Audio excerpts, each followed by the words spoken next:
Piyush Goyal disappointed as entrepreneurs are either making ice creams or 10 minutes delivery achievements. His word won't be wrong in saying what China is doing busy in quantum computer, rocket science and 3D manufacturing. China competing with Elon Musk while India is busy glorifying online love gurus and brain-rot content.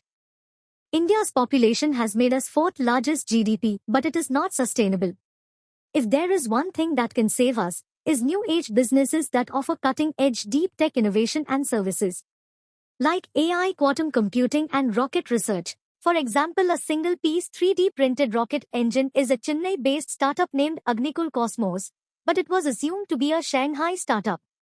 Such achievements are not just limited to Agnikul Cosmos, there are many labs, workshops, researchers, and entrepreneurs in the country who are building the future of the country without any spotlight. Small satellite companies face a big problem. Launching into space is costly. So, they often hitch a ride with a bigger satellite to cut costs. But like in cap sharing, they don't get to choose the route. The main satellite decides the orbit, and the small one just has to adjust, even if it's not ideal for their mission. Small satellite companies have to face a lot of challenges. Launching a satellite into space is very expensive and requires a lot of preparation. That's why small satellites usually don't go alone. They are sent into space along with a bigger satellite to save money. But here is the problem. Since they are just passengers, they don't get to choose the exact path or orbit of their satellite. Operation Sindoor and Operation Spider have made one thing clear. We've truly entered the age of drones. India already has strong players like IG Drones Koi and IdeaForge Technology, both making military-grade drones.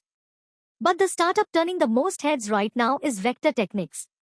Founded in 2022, it doesn't just build drones, it also makes the essential components that most companies still import. This is a bold step toward making India self-reliant with its own supply chain in drone tech. Startups like Mindgrove are also making big moves in this mission. Incubated at IIT Madras in 2021, they are now manufacturing semiconductors. By 2024, they launched their first chip system, a microcontroller they claim beats others with better performance at a lower cost. The world will put that to the test. But Mindgrove is confident. They believe India can outpace even China in this tech race. Zoom in on a semiconductor chip, and you'll see we have entered the nanobot era. What once felt like science fiction is inching closer to reality. Researchers Ambarish Ghosh and Dr. Srinivas were experimenting with nanobots when they discovered a life-changing use, medical treatment.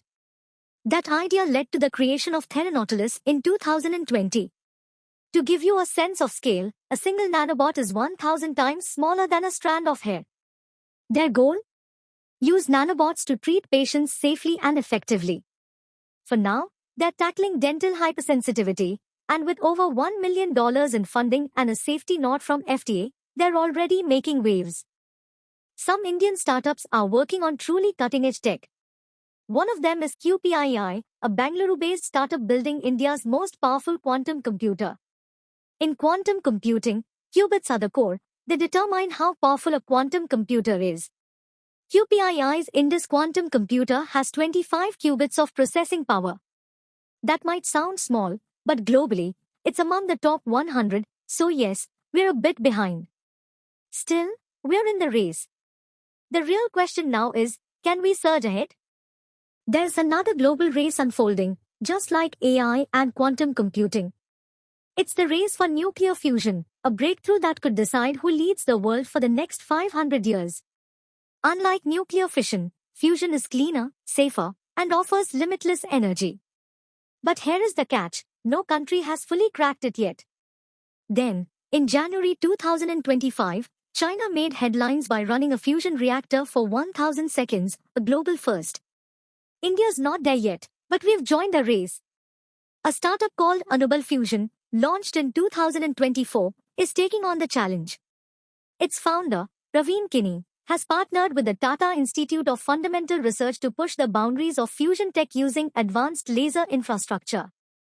India has the brains for deep tech. Startups like Anubal Fusion are working on nuclear fusion, Mindgrove is making semiconductors, and Theranautilus is using nanobots for medical treatment. But they all face the same enemy, lack of government support. While China invests billions and supports research at every level, India spent less on all deep tech startups in 10 years than it did on one food delivery app, Zomato. Deep tech isn't like e-commerce. It needs decades of research, patient funding, and global collaboration. But India's funding system is slow, rules unclear, and the national deep tech policy is still just a draft. If this doesn't change, our best minds will go abroad or shut down, and we will be left delivering groceries in 10 minutes instead of launching rockets. India needs to stop clapping for Jugaad and start backing breakthrough ideas. A big thank you to every startup, innovator, and researcher who's daring to build the future in India. If you like this breakdown and want more stories on tech, startups, and policy, hit like, share it forward, and subscribe to the channel. Until next time, stay curious, stay bold. Jai Hind.